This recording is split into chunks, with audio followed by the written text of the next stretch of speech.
സന്ദേശമുണർന്നാൽ ഒരു ഭവനത്തിൽ അഗ്നിമഴ പെയ്തിടും. പരിശുദ്ധാത്മാവേ കൃപ ചൊരിയണമേ, പരിശുദ്ധാത്മാവേ ശക്തി പകരണമേ. പ്രിയപ്പെട്ടവരെ, ഈ ശുശ്രൂഷയുടെ ഏക ലക്ഷ്യം എന്ന് പറയുന്നത് പരിശുദ്ധാത്മാവുമായിട്ടുള്ള ഒരു സ്നേഹബന്ധം വളർത്തിയെടുക്കുക എന്നുള്ളതാണ്.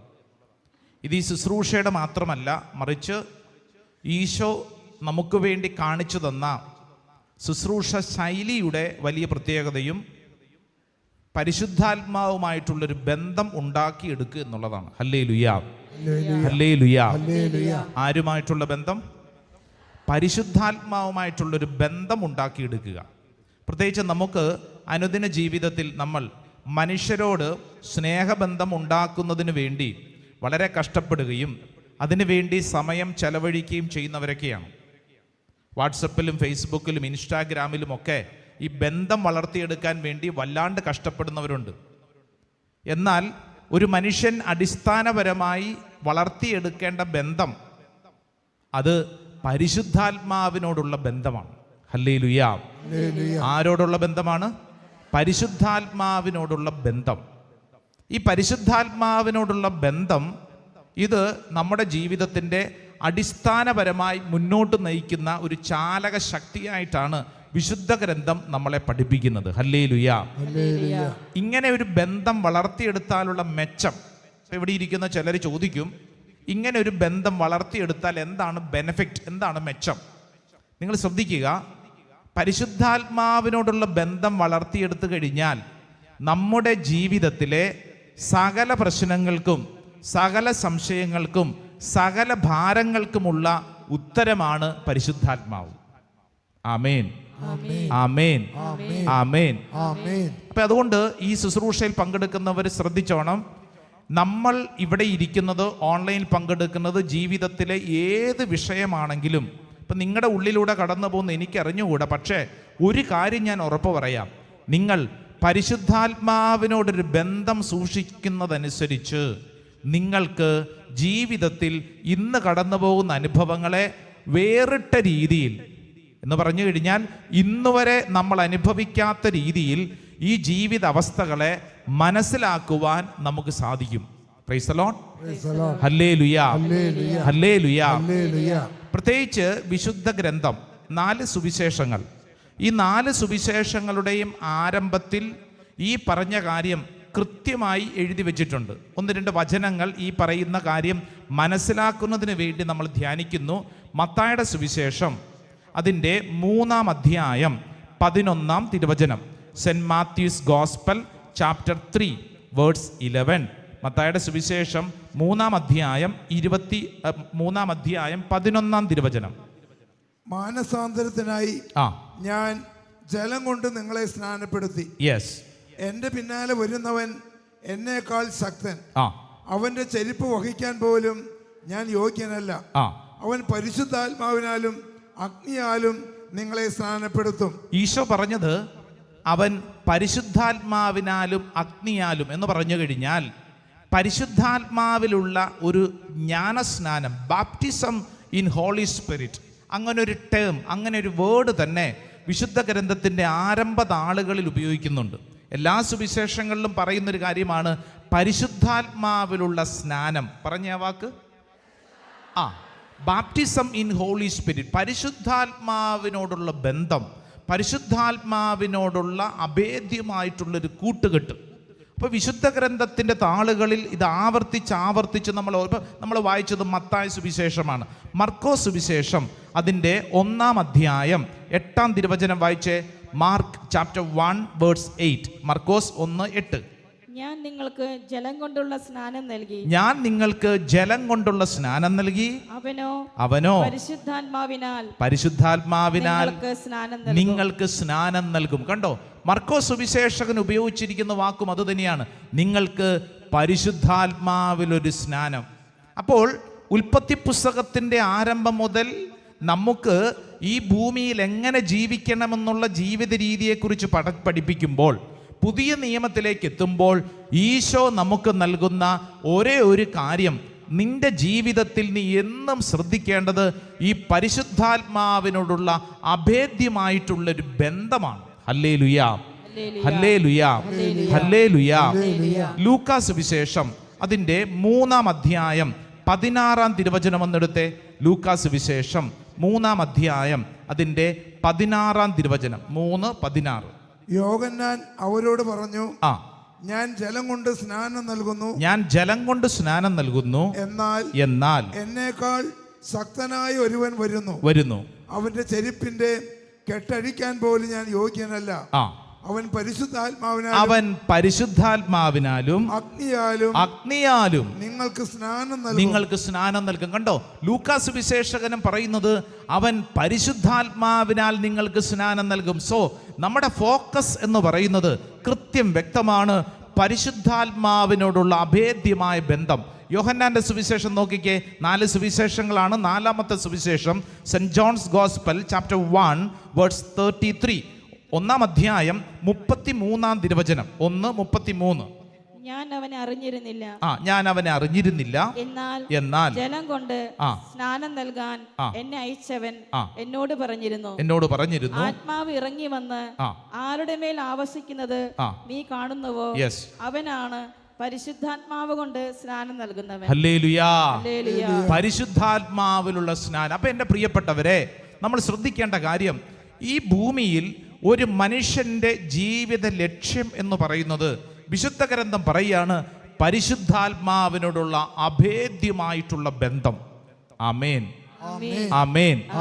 ഈ പരിശുദ്ധാത്മാവിനോടുള്ള അഭേദ്യം, അതുകൊണ്ടാണ് ഈശോ അവസാനമായിട്ട് പറഞ്ഞു പോയ ഏക കാര്യം അതെന്തുവാ? ഈശോ അവസാനമായിട്ട് പറഞ്ഞിട്ട് എന്തും പറഞ്ഞിട്ടാ പോയത്? ഒരൊറ്റ കാര്യം പറഞ്ഞുള്ളൂ. എന്താ പറഞ്ഞേ? നിങ്ങൾ അത്ഭുതങ്ങൾ ചെയ്യും, അടയാളങ്ങൾ ചെയ്യും, അതൊന്നുമല്ല. ഈശോ അവസാനമായിട്ട് പറഞ്ഞ കാര്യം പറ അറിയാം. സഹായകനെ നൽകും. കറക്റ്റാണ്. എന്നാലും കൃത്യം വചനം പറ. ഈശോ അവസാനമായിട്ട് പറഞ്ഞ കാര്യം എന്നിൽ നിന്ന് നിങ്ങൾ കേട്ട പിതാവിന്റെ വാഗ്ദാനം കാത്തിരിക്കുവിൻ. അത് കഴിഞ്ഞ് ഈശോ പിന്നെ എന്തൊക്കെ പറഞ്ഞു? ഈശോ അവസാനം പറഞ്ഞ കാര്യം ദൈവമേ, അപ്പസ്തോല പ്രവർത്തനം 1:8, Acts of the Apostles chapter 1 verse 8. ഏതാ വചനം? എന്നാൽ പരിശുദ്ധാത്മാവ് നിങ്ങളുടെ മേൽ വന്നു കഴിയുമ്പോൾ നിങ്ങൾ ശക്തി പ്രാപിക്കും. ജെറുസലേമിലും യൂദയ മുഴുവനിലും സമരിയായിലും ഭൂമിയുടെ അതിർത്തികൾ വരെയും നിങ്ങൾ എനിക്ക് സാക്ഷികളായിരിക്കും ചെയ്യും. അടുത്ത വചനം ഒന്ന് വായിച്ചാൽ അത് മനസ്സിലാവും. ഒന്ന് വായിച്ച 9-ാം വചനം വായിച്ചേ. ഇത് പറഞ്ഞു കഴിഞ്ഞപ്പോൾ അവർ നോക്കി നിൽക്കെ അവൻ ഉന്നതങ്ങളിലേക്ക് സമ്മഹിക്കപ്പെട്ടു എന്ന് പറഞ്ഞു കഴിഞ്ഞാൽ ഈശോ പോയി. ആ പോകുന്നതിന് മുമ്പ് അവസാനം പറഞ്ഞ കാര്യം എന്തിനെ കുറിച്ചാ? പരിശുദ്ധാത്മാവ്. എടാ മക്കളെ, ദേ ഞാൻ പോവാ, ഇനി നിങ്ങൾക്ക് ചേർത്ത് പിടിക്കാൻ ഒന്നുണ്ട്. അതേതാ? പരിശുദ്ധാത്മാവ്. എൻ്റെ പ്രിയപ്പെട്ടവരെ, ഈശോ തൻ്റെ ജീവിതകാലത്ത് ഒട്ടനവധി അത്ഭുതങ്ങളൊക്കെ പ്രവർത്തിച്ച് പല കാര്യങ്ങളും പഠിപ്പിച്ച് അവസാനം പീഡാസഹനത്തിന് മുമ്പായി വിശുദ്ധ കുർബാന സ്ഥാപിച്ചു. ഇതെല്ലാം കഴിഞ്ഞ് അവസാനമായിട്ട് പറഞ്ഞ കാര്യം അത്രമേൽ പ്രധാനപ്പെട്ട കാര്യം. അങ്ങനെയല്ലേ? നമ്മുടെയൊക്കെ വീട്ടിൽ ആരെങ്കിലുമൊക്കെ മരിച്ചു കഴിയുമ്പോൾ നമ്മൾ വീട്ടിൽ സംഭാഷണം മധ്യേ ചോദിക്കുന്നൊരു കാര്യമുണ്ട്, എന്ത് പറഞ്ഞിട്ടാണ് മരിച്ചത് എന്ന് പറഞ്ഞു കഴിഞ്ഞാൽ അവസാനമായിട്ട് എന്നതാ പറഞ്ഞേ? അവസാനം പറയുന്ന കാര്യം പ്രധാനപ്പെട്ടതാണ്. ഈശോ ഈ ഭൂമിയിൽ നിന്നും പോകുന്ന അവസാനമായിട്ട് പറഞ്ഞ ഒരു കാര്യം, എടാ മക്കളെ, നിങ്ങൾ പരിശുദ്ധാത്മാവിനെ വട്ടം പിടിച്ചോണം, പരിശുദ്ധാത്മാവിനോട് ചേർന്ന് ജീവിച്ചോണം. ഹല്ലേലൂയാ, ഹല്ലേലൂയാ. അപ്പൊ അതെ, ശ്രദ്ധിച്ചോണേ, ഈ ഭൂമിയിൽ നമ്മൾ എന്നും സ്വീകരിക്കേണ്ട ഒരു നിലപാട് പരിശുദ്ധാത്മാവിനോടുള്ള ബന്ധം. വേറൊന്നും വേണ്ട, പരിശുദ്ധാത്മാവിനോടുള്ള ബന്ധം. ഹല്ലേലൂയാ, ഹല്ലേലൂയാ. എൻ്റെ പ്രിയപ്പെട്ടവർ, ഇത് വളർത്തിയെടുത്തു കഴിഞ്ഞാലുള്ള മെച്ചം ഞാൻ ആദ്യം പറഞ്ഞു. ഇന്ന് നമ്മൾ അനുഭവിക്കുന്ന ഏതൊരു പ്രശ്നത്തിനും ഉത്തരമാണ് ഈ പരിശുദ്ധാത്മാവിനോടുള്ള ബന്ധം. ആമേൻ. വിശ്വസിക്കുന്നവരൊന്ന് കൈയടിച്ചത് സ്വീകരിച്ചേ, ഒച്ചത്തിൽ പറഞ്ഞേ ആമേൻ, ആമേൻ. ആമേൻ. ആമേൻ. കാരണം വിശുദ്ധ ഗ്രന്ഥത്തിൽ ഈ പരിശുദ്ധാത്മാവിനെ അവതരിപ്പിച്ചിരിക്കുന്നത് അപ്രകാരമാണ്. ജീവിതത്തിൽ അസാധ്യം, ഇനി എങ്ങനെ സംഭവിക്കുമെന്നറിയാതെ വിഷമിച്ചിരിക്കുന്ന ഓരോ ഘട്ടത്തിലും വിശുദ്ധ ഗ്രന്ഥം കൃത്യമായിട്ട് അവതരിപ്പിക്കുന്നത് ആരെക്കുറിച്ചാ? പരിശുദ്ധാത്മാവിനെ കുറിച്ചാ. നമുക്കൊക്കെ വളരെ പരിചിതമായിട്ടുള്ള ഒരു കുഞ്ഞു കാര്യം ഓർമ്മപ്പെടുത്തിക്കൊണ്ട് ഈ വിഷയം ശ്രദ്ധിക്കാം. ലൂക്കാസ് വിശേഷം 1-ാം അധ്യായം 34-ാം തിരുവചനം വളരെ ഫെമിലിയർ ആണ്. ഒന്ന് പറഞ്ഞേ, ലൂക്ക 1:34, ചാപ്റ്റർ 1 വേഴ്സ് 34. മറിയം ദൂതനോട് പറഞ്ഞു, ഇതെങ്ങനെ സംഭവിക്കും? ഞാൻ പുരുഷനെ അറിയുന്നില്ലല്ലോ. എന്റെ നേരെ നോക്കി പറഞ്ഞേ, ഇത് എങ്ങനെ സംഭവിക്കും? എന്താണാവോ മറിയം അങ്ങനെ പറയാൻ കാരണം? എന്താണാവോ മറിയം അങ്ങനെ പറയാൻ കാരണം? പറ, എന്താ കാരണം? ഈ സ്ത്രീ പ്രസവിക്കുന്നത് ആദ്യമായിട്ടാണോ? ഇവിടെ ഇരിക്കുന്നവർ തന്നെ പ്രസവിച്ചവരാണല്ലോ കൂടുതൽ പേര്, അല്ലേ? അപ്പൊ പിന്നെ ഈ പരിശുദ്ധ മറിയം ഇത് എങ്ങനെ സംഭവിക്കുമെന്ന് ചോദിക്കാൻ കാരണം എന്താ? പ്രസവ അല്ല വിഷയം, പിന്നെ എന്നതാ? ഇവിടെ ഒരു പ്രശ്നം കിടക്കുന്നത്, സാധാരണഗതിയിൽ ഒരു സ്ത്രീയും പുരുഷനും തമ്മിലുള്ള ബന്ധത്തിന്റെ ഭാഗമായിട്ടാണ് ഒരു കുഞ്ഞ്. ഇവിടെ എന്തില്ല? എന്ന് പറഞ്ഞു കഴിഞ്ഞാൽ ബയോളജിക്കലി ഇമ്പോസിബിൾ അല്ലേ? ബയോളജിക്കലി ഇമ്പോസിബിൾ ആയിട്ടുള്ളൊരു കാര്യമാണ്. അപ്പൊ ഇവിടെ ഈ ഒരു പ്രശ്നം ഇരിക്കുന്നു, ഇതെങ്ങനെ സംഭവിക്കും? ഇത് ഇന്ന് വരെ കേട്ടുകേൾവി ഇല്ലാത്തൊരു കാര്യം. ഇത് എങ്ങനെ സംഭവിക്കും? Biologically impossible. ഇവിടെ ഇരിക്കുന്ന ഓരോരുത്തരും ശ്രദ്ധിക്കേണ്ട കാര്യം, ജീവിതത്തിൽ സമാനമായ പല അനുഭവങ്ങളും നമുക്കുണ്ട്. ജീവിതത്തിൽ ഇതെങ്ങനെ ശരിയാകും? കഴിഞ്ഞ ധ്യാനത്തിന് ഒരു ചെറുക്കൻ, ഒരു 18 വയസ്സെങ്കിലും ഉള്ളൂ. അവൻ്റെ പേര് ജോയേൽ എന്നാണ്. അവൻ്റെ വീട് ചൊവ്വൂർ എന്ന് പറയുന്ന സ്ഥലത്താണ്. ഈ 18 വയസ്സുകാരനായിട്ടുള്ള ജോയേൽ ഈ ആലയത്തിൽ കഴിഞ്ഞ നമ്മുടെ ബൈബിൾ കൺവെൻഷന്റെ അവസരത്തിൽ, നിങ്ങളിൽ ആരെങ്കിലും ശ്രദ്ധിച്ചിട്ടുണ്ടോ എന്നറിഞ്ഞുകൂടാ, ഈ സ്റ്റേജിന്റെ പുറകിലാണ് രോഗികൾ കിടന്നിരുന്നത്. ആ രോഗികൾ കിടന്നിരുന്ന സ്ഥലത്ത് ഒരു ചെമ്മീൻ വളഞ്ഞു കിടക്കുന്നത് പോലെ കട്ടിലിൽ കിടന്ന ചെറുക്കനാണ് ഈ ജോയേൽ. അങ്ങനെ കിടന്നിരുന്ന ചെറുക്കൻ ഈ കഴിഞ്ഞ നമ്മുടെ ബൈബിൾ കൺവെൻഷന് വന്ന് പങ്കെടുത്തതാ. ഈ ധ്യാനത്തിന് അവൻ മിടുക്കനായി വന്നിരിക്കുന്നു. അവൻ്റെ കയ്യിൽ അവൻ അന്ന് കിടന്നിരുന്ന സമയത്തുണ്ടായിരുന്ന ചെറിയൊരു തലയണയൊക്കെ പിടിച്ചോണ്ട് അവൻ വന്നത്. അവൻ വന്നിട്ട് പറഞ്ഞു, അച്ഛാ എനിക്ക് സാക്ഷ്യം പറയണം. ഇവനോട് സംസാരിച്ചു വന്നപ്പോഴേ ഇവൻ പറഞ്ഞത്, ഡോക്ടർമാർ വിധി എഴുതി ഇവന് ഇനി ഒരിക്കലും എഴുന്നേറ്റ് നടക്കാൻ പറ്റില്ല. ആരോ അവനോട് പറഞ്ഞു, എടാ നിന്റെ ഈ അവസ്ഥ പിടിച്ചോണ്ട് വീട്ടിൽ മാത്രം കിടന്നാ പോരാ. എന്നിട്ട് ഇവന്റെ വല്യപ്പനോടും കൂടെ പറഞ്ഞു, നീ ഒരു കാര്യം ചെയ്. അപ്പൻ മാത്രം, വല്യപ്പനുണ്ട്, ആ വല്യപ്പനാണ് അവനെ ധ്യാനത്തിന് കൂട്ടിക്കൊണ്ടുവന്നത്.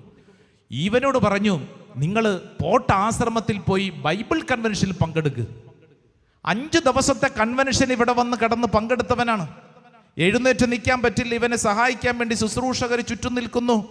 ഈ 5 ദിവസത്തെ ശുശ്രൂഷയിൽ പങ്കെടുത്ത് ഇവന്റെ ശരീരത്തിൽ വൈദ്യശാസ്ത്രം ഇമ്പോസിബിൾ എന്ന് പറഞ്ഞ കാര്യം, ആ കാര്യം ഇവന്റെ ജീവിതത്തിൽ സംഭവിക്കപ്പെട്ടപ്പോൾ അവൻ നിവർന്നു നിന്നുവെന്ന് മാത്രമല്ല, അവൻ തുള്ളിച്ചാടി ധ്യാനത്തിലൊക്കെ കൈയടിച്ച് പാട്ടൊക്കെ പാടി അവൻ പറഞ്ഞു, കർത്താവിന്നും ജീവിക്കുന്നു.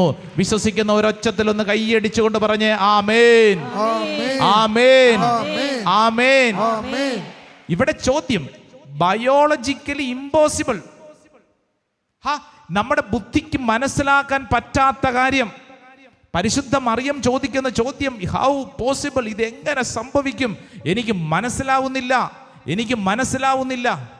വിശുദ്ധ ഗ്രന്ഥം എടുത്ത് പരിശോധിച്ച് നോക്കിക്കേ. ഇങ്ങനെ ചോദിക്കപ്പെട്ട സ്ഥലങ്ങളിലൊക്കെ ഒരു പ്രധാനപ്പെട്ട കാര്യം തൊട്ടടുത്ത വചനത്തിൽ ഉണ്ടാകും. ലൂക്ക 1:35 വചനം അറിയാം, പറഞ്ഞേ. പരിശുദ്ധാത്മാവ് ബയോളജിക്കലി ഇമ്പോസിബിൾ ആയിട്ടുള്ളൊരു കാര്യം, പക്ഷേ പരിശുദ്ധാത്മാവ് നിന്റെ മേൽ വരുമ്പോൾ it is possible. Hallelujah, hallelujah. നിങ്ങളുടെ ശ്രദ്ധ വളരെ പരിചയമുള്ള എസക്കിയേലിന്റെ പ്രവചന പുസ്തകം 37-ാം അധ്യായം അതിന്റെ 2-ാമത്തെ വചനം തൊട്ടൊന്ന് വായിച്ചേ. എസക്കിയേൽ പ്രവചനം book of Ezekiel chapter 37 verse 2 onwards. അവിടുന്ന് എന്നെ അവയുടെ ചുറ്റും നടത്തി. അവ വളരെയേറെ ഉണ്ടായിരുന്നു. യെസ്, അവ ഉണങ്ങി വരണ്ടിരുന്നു. എന്താണ് ഈ ഉണങ്ങി വരണ്ടിരുന്നത്? അസ്ഥികൾ. അസ്ഥികൾ എന്താണ് പറഞ്ഞേ? അസ്ഥി, അസ്ഥി, അസ്ഥി. ഈ അസ്ഥിയുടെ ഇപ്പോഴത്തെ അവസ്ഥ എന്നാണെന്നറിയോ?